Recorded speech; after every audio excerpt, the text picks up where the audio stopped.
There's no denying that Fortnite has been in a bit of a slump lately. Who can agree with that? We're not saying that the game is dying or anything like that. We're not gonna have a funeral for it. You don't have to bring flowers and cry, "Oh, Fortnite, don't leave me." Okay, it's still pretty far from dead.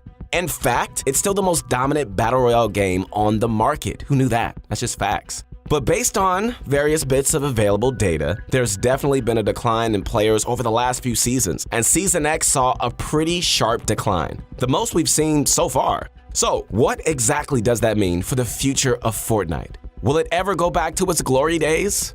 What's going on, guys? This is your guy. That's right, your friend, say it with me, the one and only Keith Allen. And I want to let you know right now that I am your #1 fan. Doesn't mean that I'm going to sub to everybody. Doesn't mean I'm going to follow you. That's not what I mean by #1 fan. What that means is that I'm rooting for you. I'm cheering for you that you're going to be successful, not only playing this game that you love, but also in life.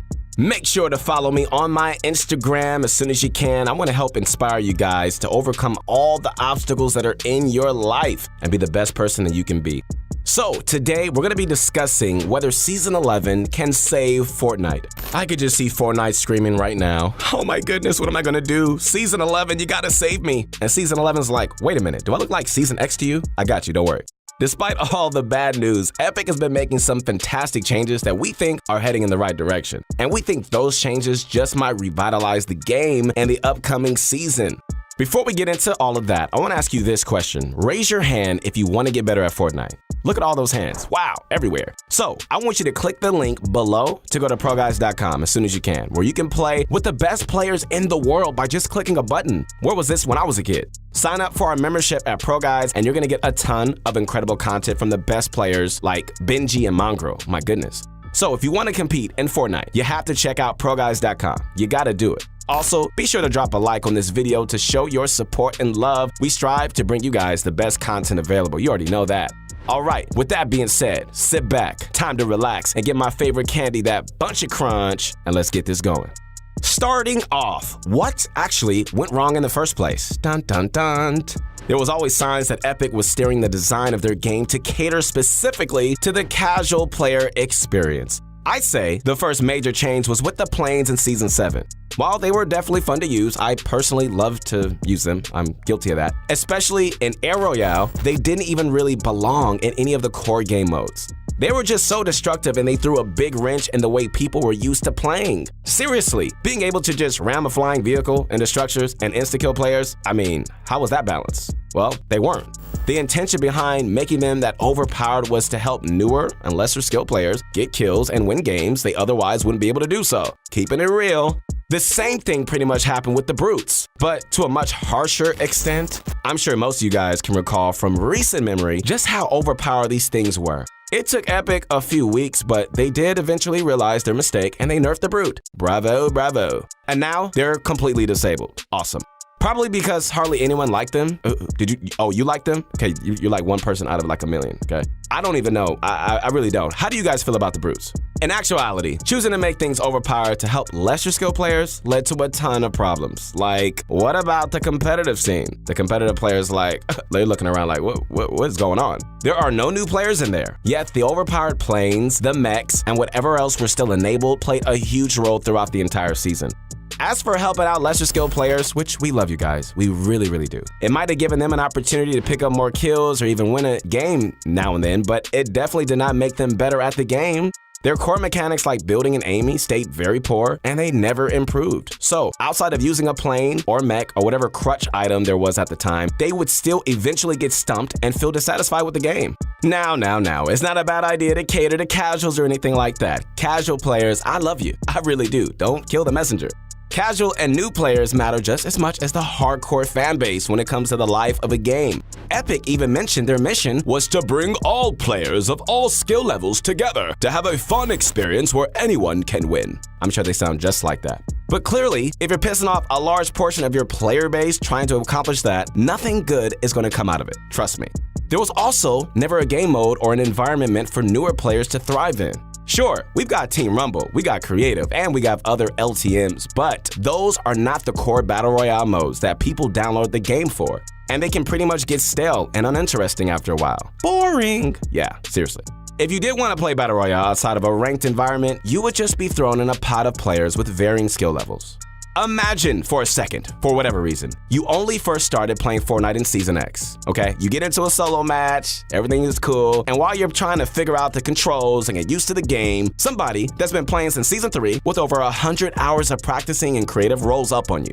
So, you give it your best shot, you see what's gonna happen, you have a little faith. But as you pretty much expect, they destroy you within seconds. Given that scenario as a new player, would you have that drive to keep playing hundreds or possibly even thousands of games just to try to improve to get a solo win? Probably not. You'd probably quit just like many people I know. If this just kept happening to you game after game after game, what would you do? Well, most casual players definitely would not continue to play. And so with players getting better and the skill ceiling growing, an avenue for newer players to experience Battle Royale in a fair manner was just not happening.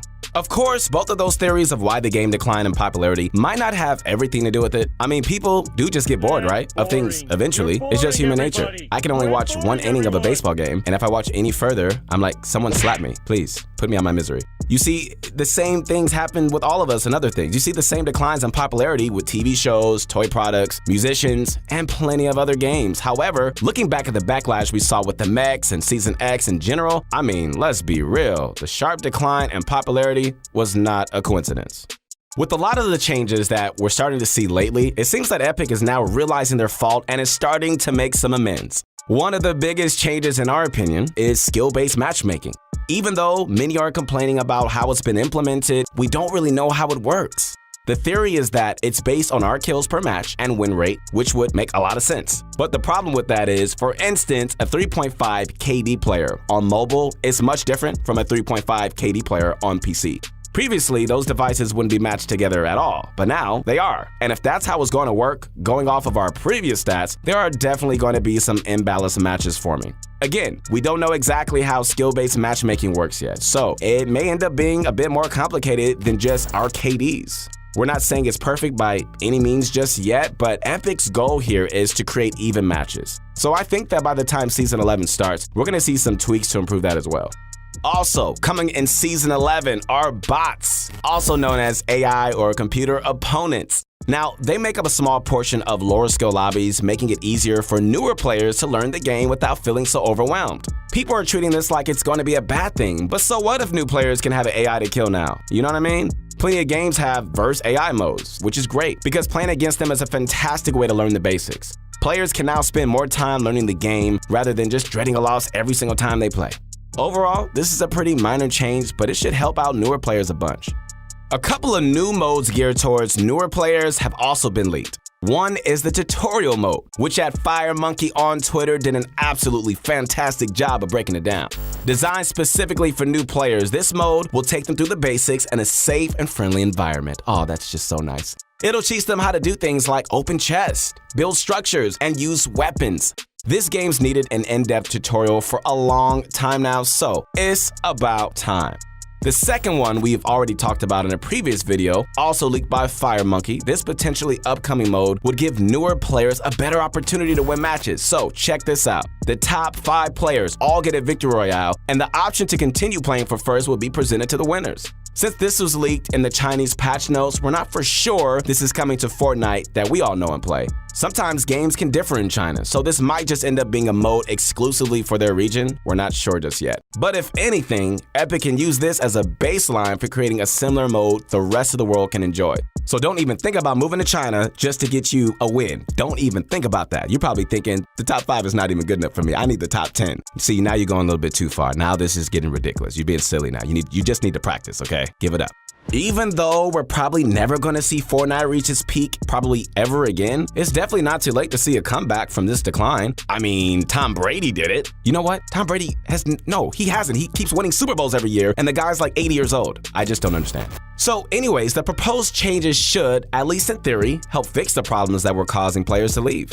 With proper skill-based matchmaking, AI for the newbies to kill, and training modes to help them learn the basics, Epic now won't have to cater to casuals by adding ridiculous changes that impact the willingness to play for the rest of us. That means hopefully no more brutes, no more planes, infinity blades. You gotta be kidding me. Really? Come on, I don't even want to comment on that. Or whatever else that's just grossly overpowered. If you can tell, I need a Snickers right now. I do.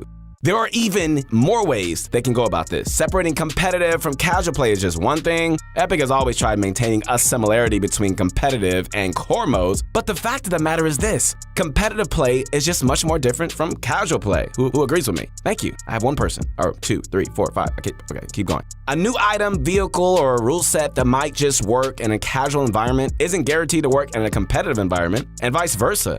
The competitive community seems to get angry at every bad change. And with how influential the top streamers and content creators can be, any sort of negative opinion just trickles down to their whole fan base.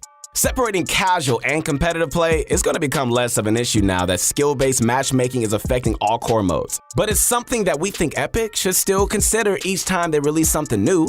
And on a side note, Epic really needs to consider giving the entire community the quality of life changes we've been asking for. Things like an FOV slider for a better field of view, or an option to disable pre-edits even.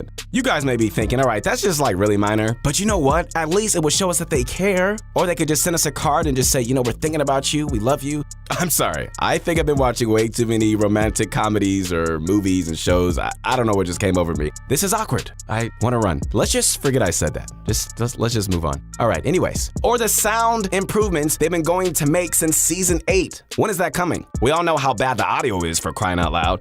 Performance during Season X was at an all-time low, it seemed. But those of us that played on consoles, oh my goodness, especially Nintendo Switch players, the struggle was real. Nintendo Switch players, I feel your pain. Epic's never really been about slowing down the pace they release content, but personally, I don't think spending a couple of weeks to work on quality of life changes would be all that detrimental to the game. Our last glimmer of hope is the possibility of seeing a brand new map arrive in Season 11. There have been a lot of leaks and rumors, as well as a bunch of other clues to indicate some sort of map change. A bunch of POI names were found in the game's data a while ago. These aren't in stone or anything like that. They could always be something that's just trying to throw us off. But when we also got the recent Last Stop wallpaper as another clue that we may be departing to a new island. And recently, the event name titled The End was confirmed on the PlayStation Store, with the tagline "is near," as in the end is near. So again, another clue that our time on the current map may be ending. Hooray! Throw a party. I don't know about you guys, but I'm really excited for the new map. Apex Legends recently added a new map for their 3rd season, and it feels like a breath of fresh air. The changes in scenery and having new areas to explore made the game almost feel new again. If Fortnite decides to really go this route, oh my goodness, the feeling that we all experienced when we first started playing might just be restored to us after all. So, can Season 11 save Fortnite? What do you think? We're all hopeful that it will. All the leaked and proposed gameplay changes should definitely help newer and, less skilled players start winning more games. That'll hopefully create a better experience and keep them to just play longer. And so as a consequence, Epic won't have to cater to them using more destructive methods. That'll hopefully mean no more crazy powerful items and vehicles and other gameplay changes focused on shrinking the skill gap. Also, the possibility of a new map, yes sir, could be the change needed to bring new life to the game. Just enough to bring players back. Come on home, come on. Whether or not that's coming, we'll just have to wait and see. All right, guys, once again, this is your guy. That's right, come on. Your friend, the one and only Keith Allen. I want you guys to do some things this year that you've never done before. Face your fears. This is the time where you gotta face your fears. I want you to step out of your comfort zones and do things that you've never done before. Make sure to follow me on my Instagram. I want to inspire you guys to be great. And if you enjoyed this video and you're now hopeful that Season 11 can save the game, hey, give us a thumbs up. Make sure you're subscribed and share the video with your friends. If you think there's another change Epic needs to make to ensure Season 11 success, let us know why in the comments. We love to hear it. We'll see you guys soon.